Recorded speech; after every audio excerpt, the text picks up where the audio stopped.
Alrighty, ladies and gentlemen, welcome back. We are going to be continuing our discussion with the interwar period.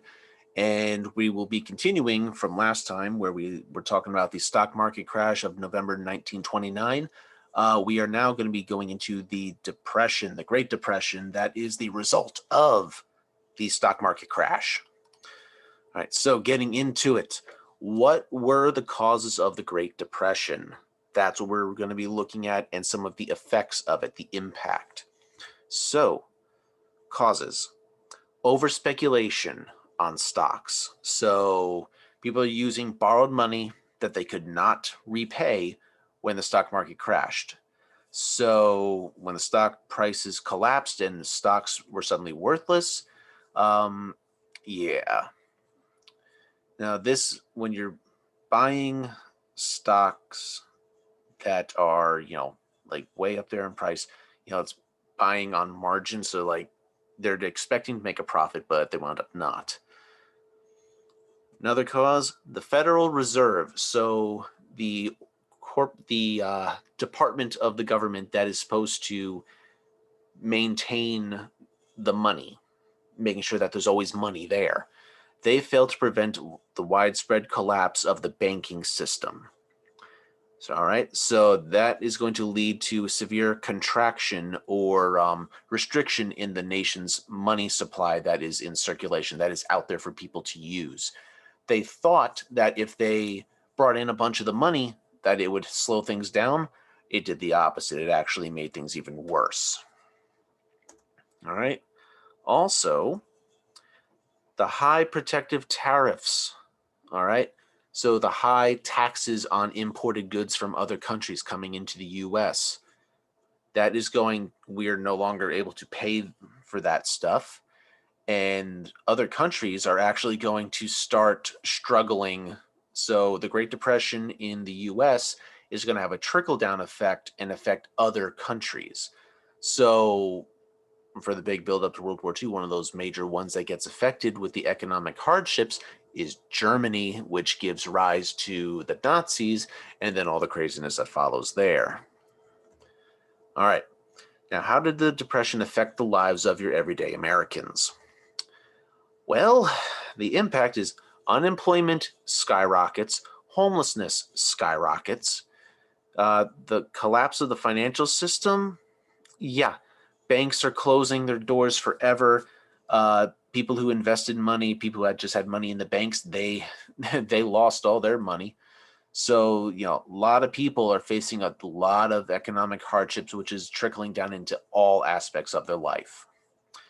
And like you see this upper picture, that is basically a little shack that somebody built out of like junk. So it might be like pallets and tarps and old planks of wood or even old doors from abandoned houses, things like that. And you would see little communities of these shacks called Shanty Towns or Hoovervilles, as they were also known. And it would just be groups of homeless people living in these rundown little shacks that they built, by hand because, and they called them Hoovervilles because the economic collapse, the stock market crash happened under the presidency of Herbert Hoover. So it's like they blamed him for their now living conditions. Another impact, the demand for goods would decline because, well, no one's got money to buy anything. So that's only going to compound and make even worse the situation. All right. People have no money to buy stuff. Therefore, businesses don't need to produce as much. Therefore, people are losing their jobs. Therefore, more people have no money to buy things with. And so you have these massive lines, these unemployment lines of people just trying to even have a job, even for a day, to get a day's pay so they can, buy food for their families. All right. Some more impact. Political unrest is growing in the country. We're going to see the labor unions get more militant. So, they're going to be working to protect the jobs of the people that they can. Uh, Farm foreclosures and migration is going to become a big thing. Think The Grapes of Wrath, the book, very popular, famous book about this time period. And migrations, like people are closing up their farms because the banks now own them. or the government owns them, something like that. They've lost the farm, so now they're traveling to, around the country to get work wherever they can. All right, so that leads us to then the New Deal. We have the election of President Franklin Delano Roosevelt, pictured here in the middle. And he is going to, along with his government, they are going to come up with a plan, the New Deal, that will slowly but surely work on getting us out in the right direction to get out of the Depression. So this program would change the role of the government. The government was pretty hands-off before 1929, right? That's kind of how all the problems started. So now the role of the government is going to change and become more active in problem solving to the issues of the country. So yeah, it's going to be following this idea of the 3 R's: relief, recovery, and reform. Relief, direct assistance to the people. Recovery is stimulating the economy to get, jobs out there, to get it moving in a positive direction. And reform is to get more government policies in place to hopefully protect and prevent the economy from collapsing again. Now, some of the relief measures are going to be these work programs like the Works Progress Administration, the WPA, immediate jobs for people to do a wide variety of tasks. And then we have the CCC, the Civilian Conservation Corps. This is going to give jobs to young men to build roads, plant trees, and other jobs working in like national parks. It's going to get young men out of the cities, away from like temptation to do crime to get by, and teach them the benefits of a hard day's work, like for cash that you earned. All right, some other programs: the AAA, the Agricultural Adjustment Administration. This one is going to actually pay farmers to cut production, which will cause the prices of crops to rise, which will actually help farmers out. The government still does stuff like this where certain farmers every couple of years will be paid by the government to not plant their crops to help keep balanced prices so they don't drop through the floor or rise through the ceiling. And then we have the NRA, and not the National Rifle Association NRA. This is the National Recovery Administration, which is basically trying to set up fair trade, get minimum wage and workers' rights going, so that wages will be more livable. Right. FDIC. These letters should look very familiar to anybody who's ever been inside of a bank.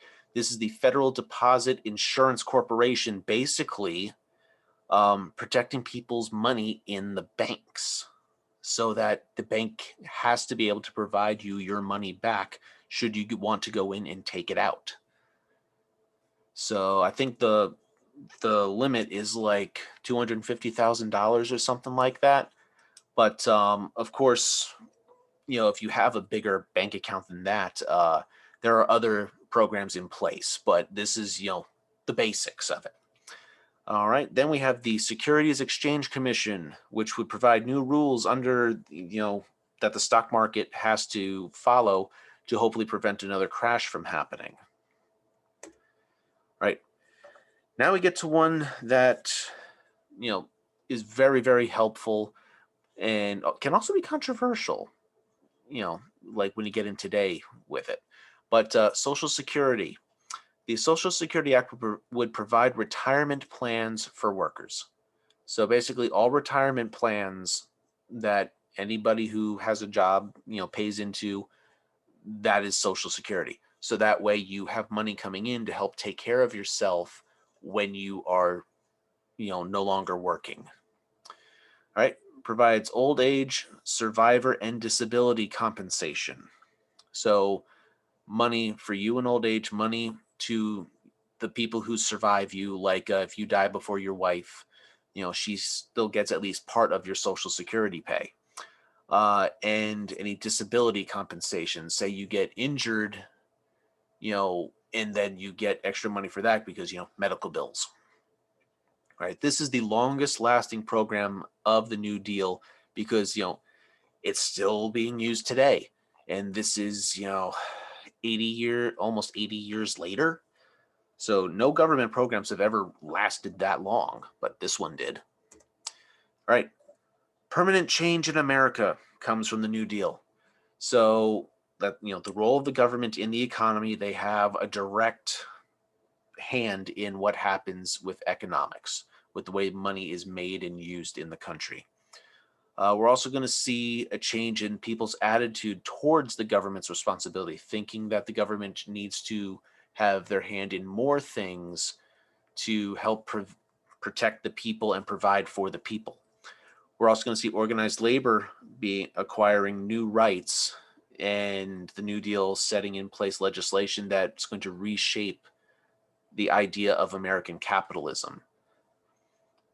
So it's no longer like people making these super, super fortunes, at least as many as there used to be. And that's a little bit more even, but at least better than it used to be 100 years ago. Now, some legacies of the New Deal. Greater government involvement.